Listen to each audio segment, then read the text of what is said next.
Welcome back to Gridiron 360. This is your man, Big Bad Bill, or some of my athletes like to call me Coach Bill.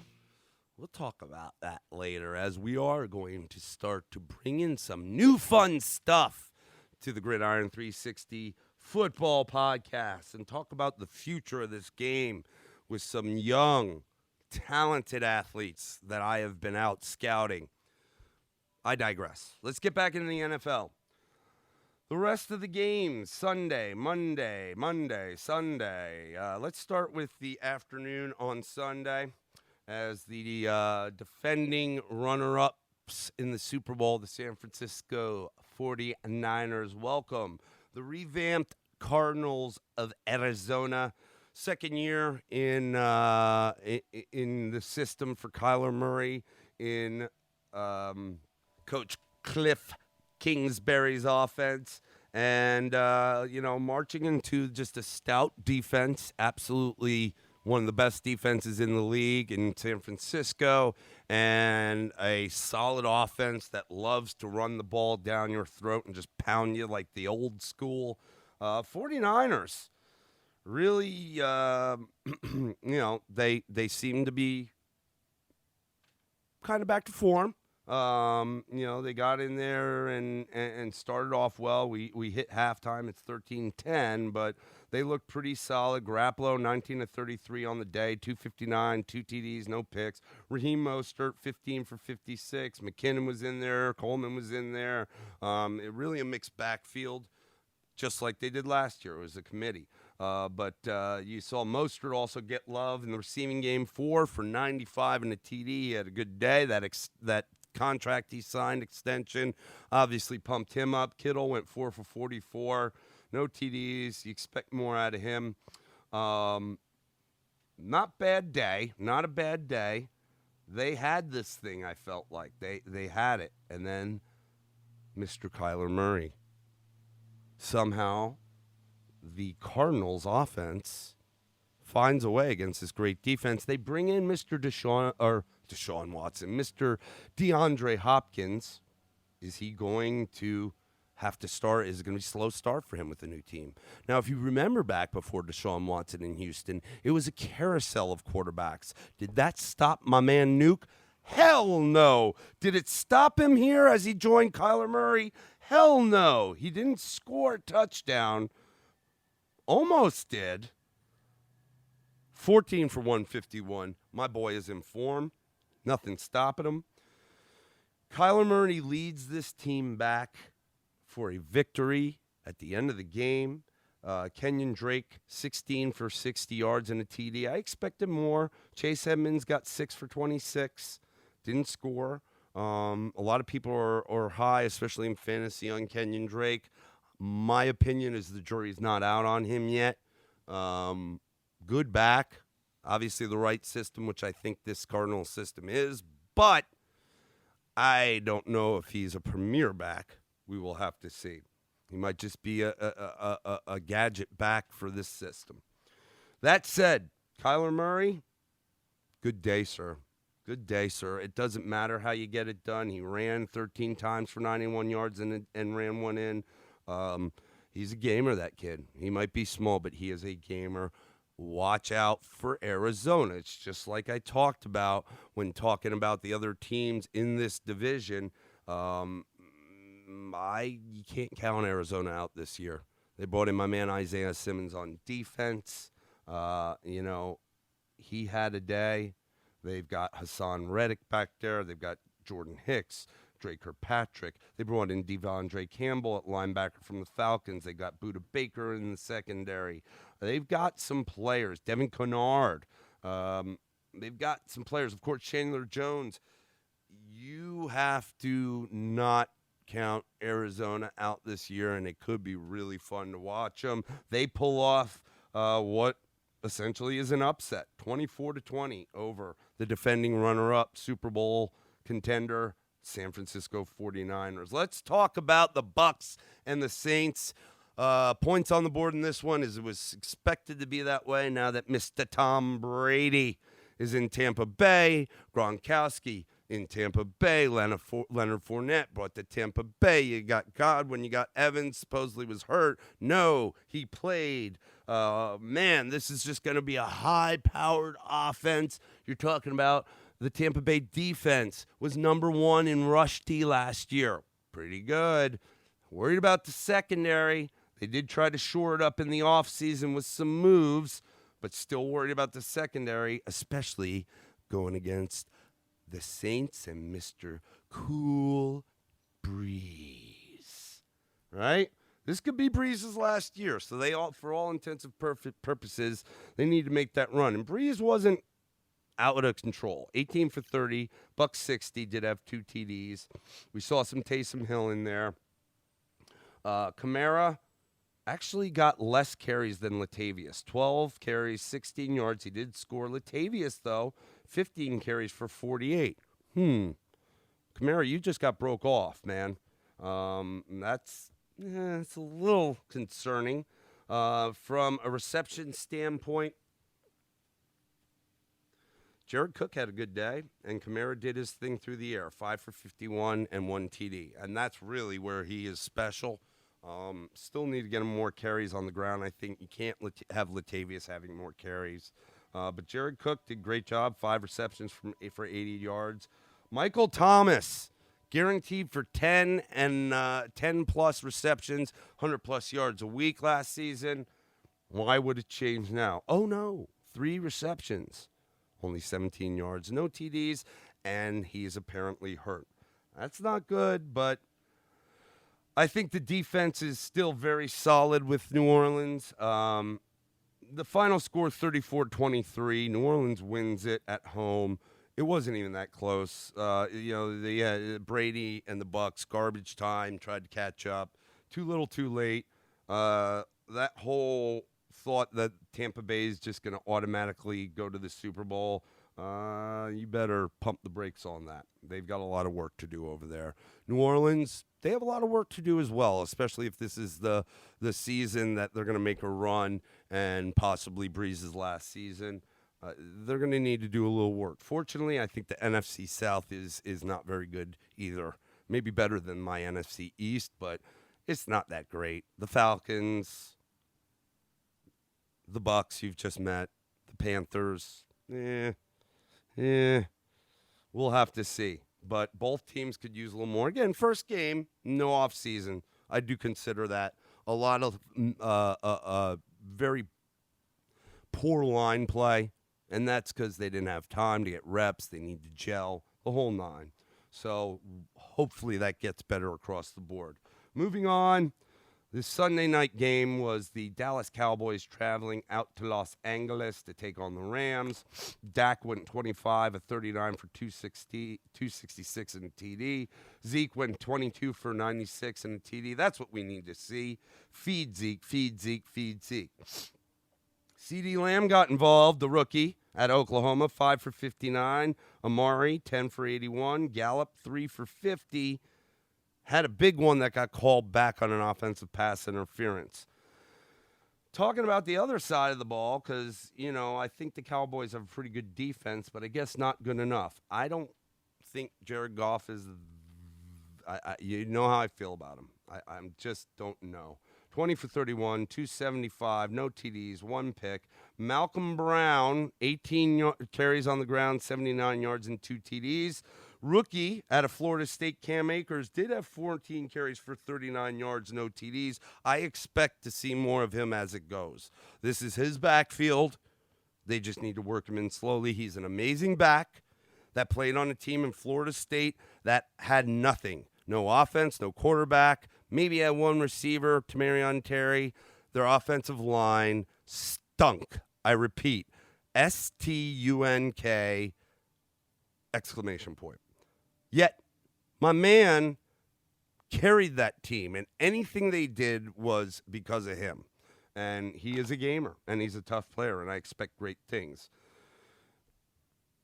LA pulls this one out. I got to be honest. I didn't think they would win. I questioned this team under the leadership of Jared Goff, but win the game 20-17. So, the Mike McCarthy era as the new head coach in Dallas does not start off on a good foot. All right, let's wrap this baby up and talk a little Monday Night Football, where we were treated to a duo of games. The early game, Steelers traveling to my New York Giants. Late game, Tennessee Titans traveling to the Denver Broncos. Let's talk about that one first. Didn't get to see the whole game. It was late.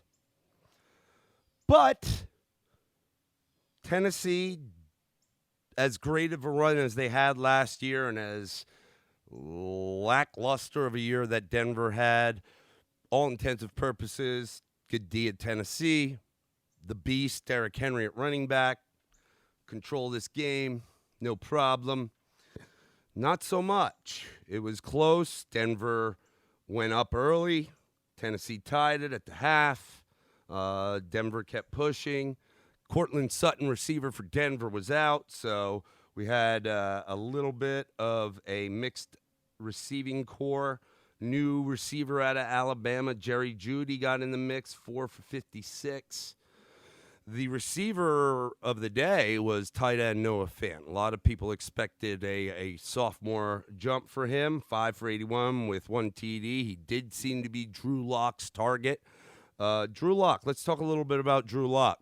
I thought he looked good.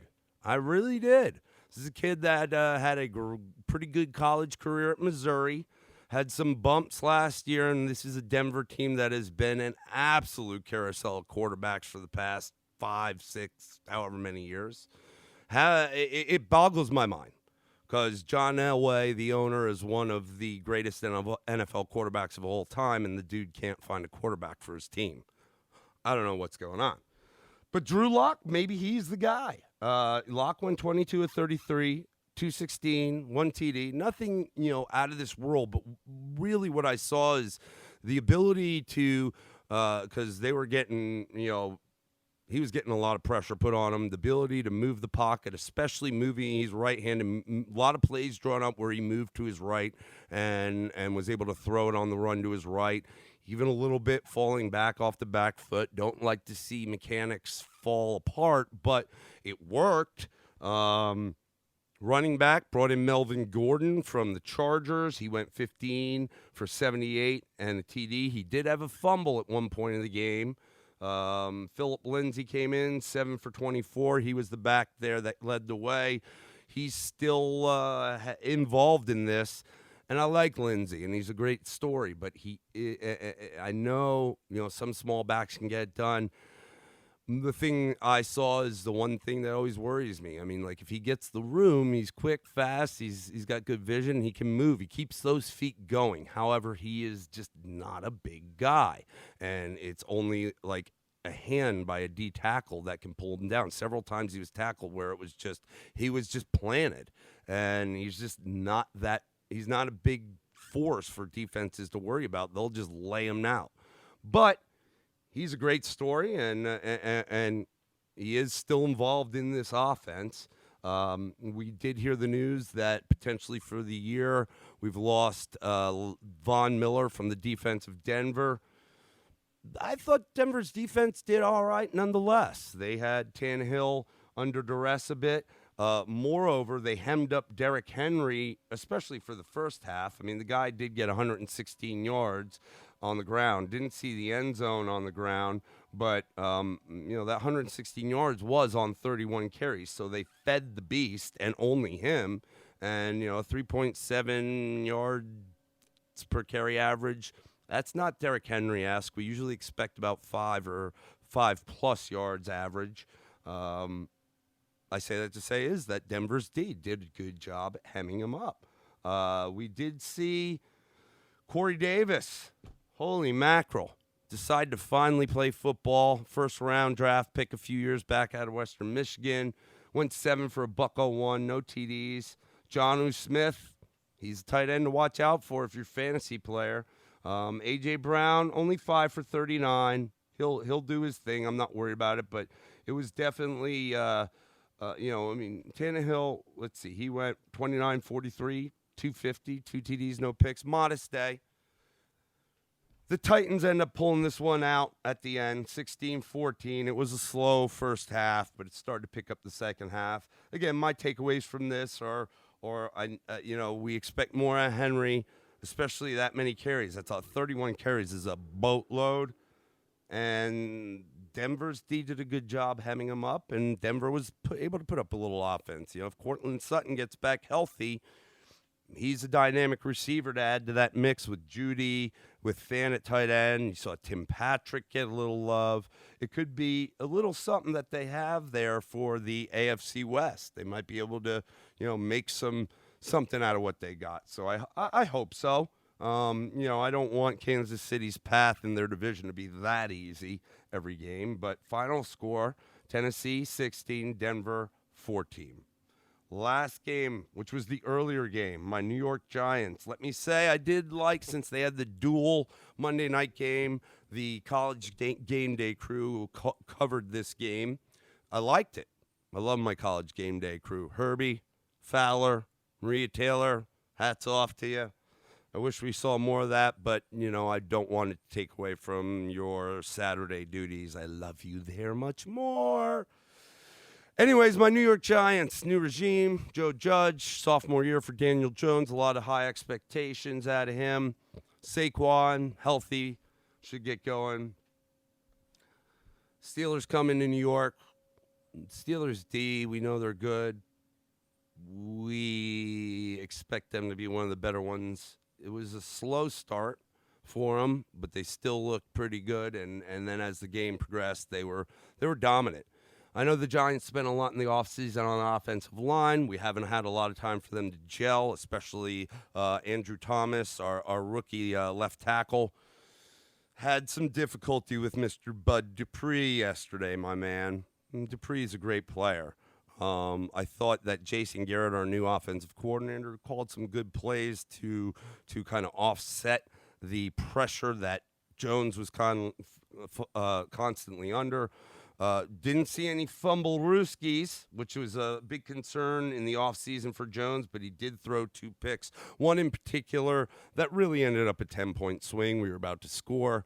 He throws a pick in the end zone. Had we not, could have at least gotten 3 out of that. Pittsburgh ends up marching down the field, scoring a touchdown. Again, 10-point swing. Could have changed the entire outcome of the game, and that was in the I think it was the second half. No, maybe second quarter. Oh, my Giants. What are we going to do? Defense, I will say, looked a little better. The front looked all right. James Bradbury was a great addition. My man Blake Martinez at linebacker from Green Bay. I love this guy. He is a tackling machine, and that's what I like to see. Another great addition. Corey Ballantyne in there because, obviously, the DeAndre Baker debacle at corner. That's something we need to work on. We picked up Xavier McKinney, second round of the draft. He's hurt, safety out of Alabama. I'm excited to see what he has to do, but when is he going to get in there? Jones went 26 of 41, 279, 2 TDs, 2 picks. Not bad. I mean, he did all right. What really concerns me is Saquon. Where are you at, bro? Where are you at? 15 carries, 6 yards. That's horrible. I know you got nothing to work with, but you're Saquon. We expect you to be able to make something out of nothing. Now, he did have 6 receptions for 60 yards receiving, so when he got in open space, he made some things happen. Had a really great play early in the game, hurdled a guy. Oh, there's Saquon. Problem is, a couple plays later, he hurdled a guy again, and that was a time he shouldn't have hurdled because he got just absolutely lambasted. Defenses are going to look for that. He's going to try to go up in the air. They're going to look to paste him. And sometimes it's called for, and sometimes you just got to keep your feet on the ground and just be shifty. And I think had he not hurdled that second time, he might have been able to pick up more yards and just maybe juking someone out of their shoes. Nonetheless, receiving-wise, Darius Slayton, second-year receiver out of Alabama, absolute star. I knew he would be. This guy, he is fast. He's got great hands. He runs great routes. 6 receptions, 102 yards, 2 TDs. Sterling Shepard was involved. Golden Tate was out this game. Let's talk a little bit about Evan Ingram. Love you, man, but he can't block, and his receiving skills are starting to wane. I mean, the ball was there a few times. He dropped some balls he should have had. I don't know if he heard the footsteps or he just can't catch, but everybody thinks Evan Ingram's a star at tight end, and he was in college at Ole Miss, and I just need more. I mean, like you see flashes, but then he gets hurt. He never plays a full season. Then start of the season comes out, drops some important balls. I mean, we can't have that. We just can't have it. And at the end of the day, Big Ben comes back. Juju Smith-Schuster obviously is back to form with Ben under center. The running game is a little suspect. James Conner, what happened? Now he's hurt. I'm going to be honest, you're going to lose your job because Benny Snell from Kentucky in his second year looked good. Ran the ball much better. Now, granted, the line needed some snaps to gel for Pittsburgh. Still, Snell did most of his damage, I felt like, in the second half and looked real good. Watch out for Benny Snell, especially if Connor's hurt, especially in fantasy. But Juju got back to form, saw some good things out of the rookie Chase Claypool. Big target now for Ben coming out of Notre Dame. Ben started out a little shaky in my mind. Finished out, started to look like the old Ben Roethlisberger. Can Ben stay healthy all year? That's the question. Can Ben stay healthy all year? If he stays healthy, I think we're going to see good things. That defense is as good as advertised. J.J. Watt, Bud Dupree, you got Devin Bush, you got Minka on the back. I mean, you got Cam Hayward. They're just loaded with dudes, and their defense is what will really get it done for them. And I believe they have a big divisional matchup next week with the Baltimore Ravens. So that will be exciting. At the end of the day, Steelers win this one 26-16. So, let's see what happens. Good week in the NFL. Good week. We're happy to see it back. I'm happy to play fantasy football. I'm happy to see these rookies get some time. And I can't wait for week 2. We'll see you next time on the Critter. Yeah!